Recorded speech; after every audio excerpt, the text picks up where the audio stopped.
Man, I've had Drive It Like You Stole It stuck in my head all day.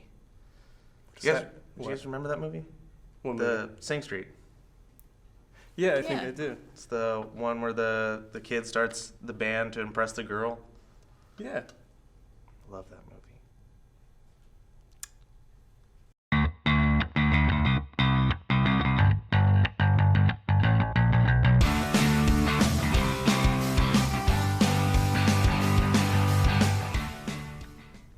Yeah, so you'd recommend this movie to people? I would. Yeah. Yeah, I mean, like, you can't not. I feel like it's hard to watch this movie and not immediately fall in love with it. I guess if you're not like if you like genuinely just hate 80s pop and rock music, maybe you're not going to find it as appealing. Yeah, But I don't know a lot of people that just genuinely hate it. But those are very untrustworthy people. Yeah. I feel like even if you were a kid at some Yeah. point, like, this movie has, like, so much sentimental value, just in the way, like, I don't want to make this comparison because, like, but, like, Stranger Things does, like, a similar thing where it's like, oh, kids in the 80s, but, like... Stranger Things feels a lot cheaper, I think. It feels, like, constructed, I guess, you know, like you would say. Yeah, I think that's more like a lot of people that have problems with, like, 80s style movies, it's nostalgia versus, like, sentiment. So I think Stranger Things is more of like, yeah, nostalgia, look at that, I remember that, versus like Sing Street is very sentimental. Like, you're like, man, I can really relate to that.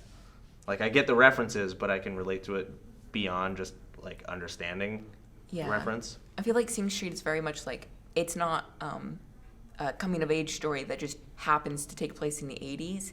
It's a very 80s story. Yeah. Where there's no other time period it could exist, unlike Stranger Things, where, like, if you changed a few things, Stranger Things could take place right now. So that brother character, I mean... Yeah, I thought Jack Rayner did a very good job portraying the brother, and it's probably because, like, I actually have a brother, too, so a lot of those scenes were really impactful for me, like, emotionally. He felt very human, like... Yeah. I feel like a lot of older brothers in, like, movies are very, like... older brother stereotype, and he was a lot less like that. Yeah, it was, like, really refreshing to see an older brother who's, like, supportive of his younger brother, but, like, at times he'll, like, rib him, but in the very end he's still, like, supportive of his brother. You know? Yeah. It's just really sad to watch because, like, he wanted to do what Connor's doing now, so he, like, helps him do it. That's why he, like, writes the song at the end. He was like, I didn't end up following my dream, so you should. His whole, like, jet engine speech is probably, like, for me, like, the emotional climax of, like, for sure. the movie. Like, it's like one of my favorite monologues, I think, in any movie almost ever. Yeah. I think it was kind of heartbreaking to see how he, like, saw that his brother was doing what he wasn't, and was like, instead of, you know, crapping on it, he was like, we're going to push this through to the end. Like, you're going to achieve it regardless if you want to or not. Yeah, I felt like the sibling dynamic was, like, really well portrayed. Like, the sister was a little underdeveloped, I think. She just kind of sat around. Yeah. But, like, just there. Yeah, like, the scene, though, where the parents are fighting, and he's like, okay, we're just going to come in here, and we're just going to, like, dance, and we're going to, like, shelter ourselves out from this terrible situation that we have around us. Like, that really got to me. Yeah. That's definitely an older sibling, like, move. And I think that the film ends with the Four Brothers Everywhere dedication. Yeah. Like, I you go into this movie thinking it's about just like, oh, let's start a band and, you know, you get a girlfriend or whatever, but, like, it ends up becoming more of, like, a film about family and, like, people who support you. For sure. Then. But yeah, I want to know how much of the family dynamic was actually real, because, like, I've heard it's, like, loosely based on John Carney's life, the director. So I wonder if he had a similar family dynamic in real life. It really did, like, get the like, broken home kind of idea, but it's still like the parents are still together kind of mentality. It did that really well. Yeah, it felt really real. Like, especially with the opening scene, and he's just, like, singing back, like, everything his parents shout. That was... And it's all just, like, that was kind of rough. Horrible stuff. Yeah. Like, he's, like, calling her, like, literal, like, obscenities and stuff like that, and he's just like, oh, I'm just going to sing this little song. But I feel like that also plays into, like, just how like fun it is to spend time with these characters. Like, Yeah.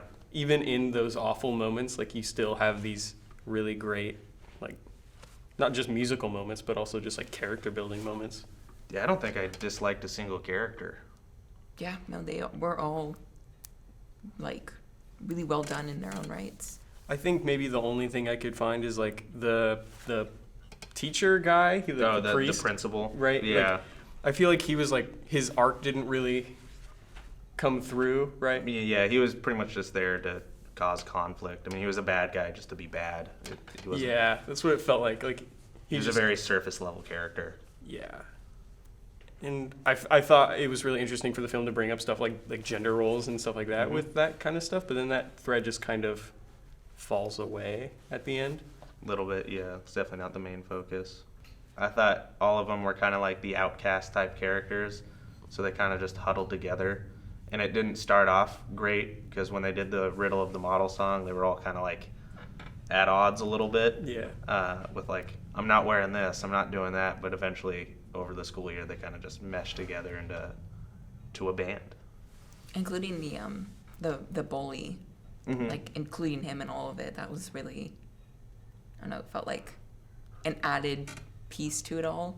Yeah, I like how they ended the bully character's story. Like he's a character that I guess just he didn't really feel too developed, I guess. You know, they're like, oh, he comes from a rough home and he's just mean to Connor.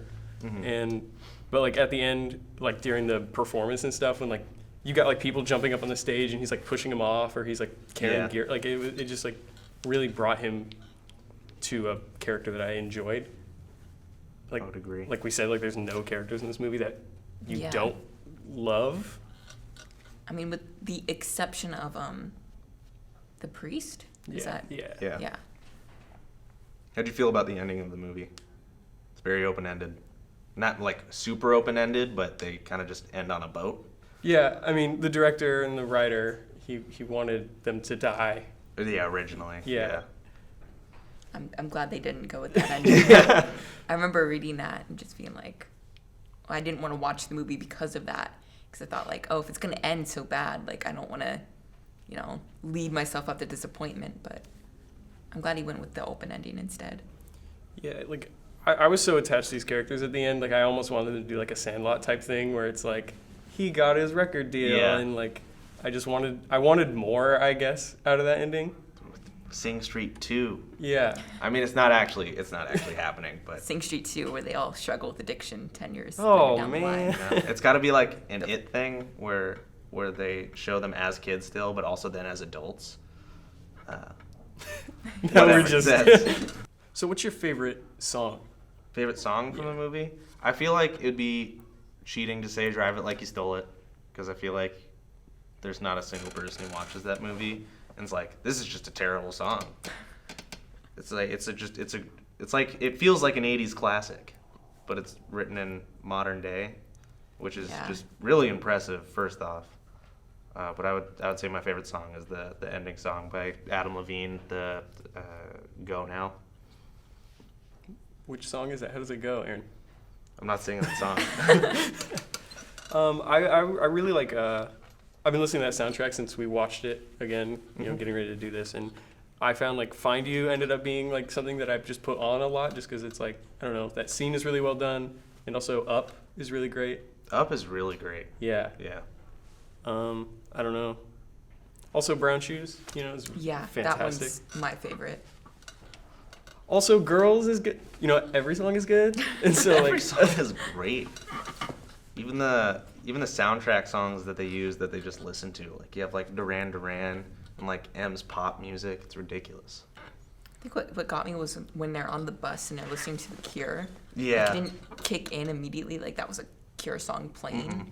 So my mind was just like, oh, that's really familiar. Like, and then like 5 minutes later, it hit me like, oh shit, I've heard that my entire life. Like, I feel like for a film, I guess, that you would call a musical, right? Like, this film kind of flirts with being a musical, except for the one scene Yeah. where it becomes a musical, but, like, it doesn't feel like a musical. It doesn't feel like a jukebox musical or anything like that. Like, all of the musical performances, like, feel organic within it. Like, they're not breaking out into song. Oh yeah, it was very, very well done there.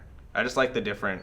I mean, it was all like the same genre, but there was different styles of the music, and it was all based on what they were like listening to at the time. Like Duran Duran and The Cure are very different groups, and it just influenced their style. Plus, So, they brought up like Depeche Mode, yeah, or as like one character called it, Depeche Mode. Yeah. yeah. I thought they went through all of those different genres really fluidly throughout the whole movie. Yeah, I think it did a really smart thing by even just setting those things up. So Mhm. like, yeah, you'd have a scene where it's like, oh, we're gonna listen to this or watch this on. It's not MTV. It's No. whatever the Irish equivalent was, and you would hear a song, and then immediately the first notes of like their next song you would immediately pick up on like their influences there. Yeah, I thought that was pretty organic too. I mean, another brother scene where he was like, "We're gonna do homework." Yeah. And I don't mean school homework. Here's a whole bunch of vinyls you're gonna have to listen to. I love that the brother. Sorry, He's going such a back to great that. character. Love him. I think what's really cool is my favorite song is the Go Now song, and that's the song that he's like wrote and gave to his brother, and he was like, "Here, I wrote down some lyrics. Hopefully, like one day you can play them." And then Adam Levine kicks in with that song, and that's the song that he wrote. So Yeah. I thought that was pretty cool too. I love how pumped he got at the end. Where he's like, Yeah. yeah. Well, it's because I think he almost saw himself finally, like living his dream, Yeah. like through his brother a little bit. I mean, it's much more about family than it is about the music. I mean, the music is definitely like an overshadowing aspect, but like when you really boil it down, it's very much about family. Like if I love the music in this. It's Mhm. impossible not to, but like if you took all of the music out and just said like they're in a band, like yeah, I would still I think have the same affinity for this movie that I do with the music in it. Yeah, Yeah.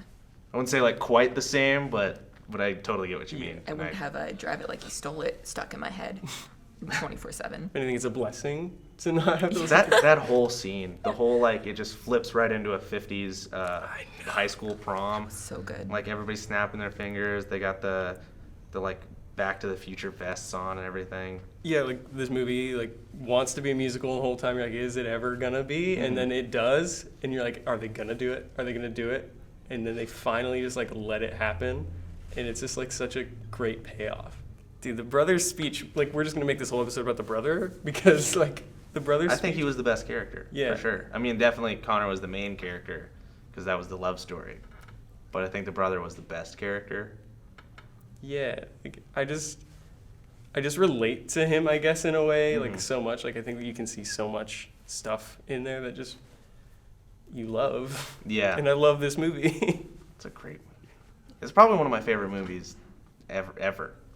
Yeah, it was pretty amazing. I went into it with very low expectations, and I wish I hadn't Mhm. because like it was phenomenal. Blew all expectations out of the water.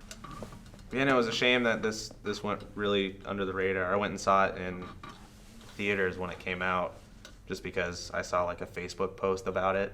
And I was like, this looks interesting enough to go see. And then the moment I got home, I pre-ordered the Blu-ray and the soundtrack. I put in my Amazon order immediately after I finished the Yep. movie. So it works. They're taking it off Netflix. Yeah, I don't think I heard about this movie until it was already on like home video and stuff like Mhm. that, and so like it's a shame. Like I just think like this movie's so fantastic, and I think more people should see it. For sure. general. For sure.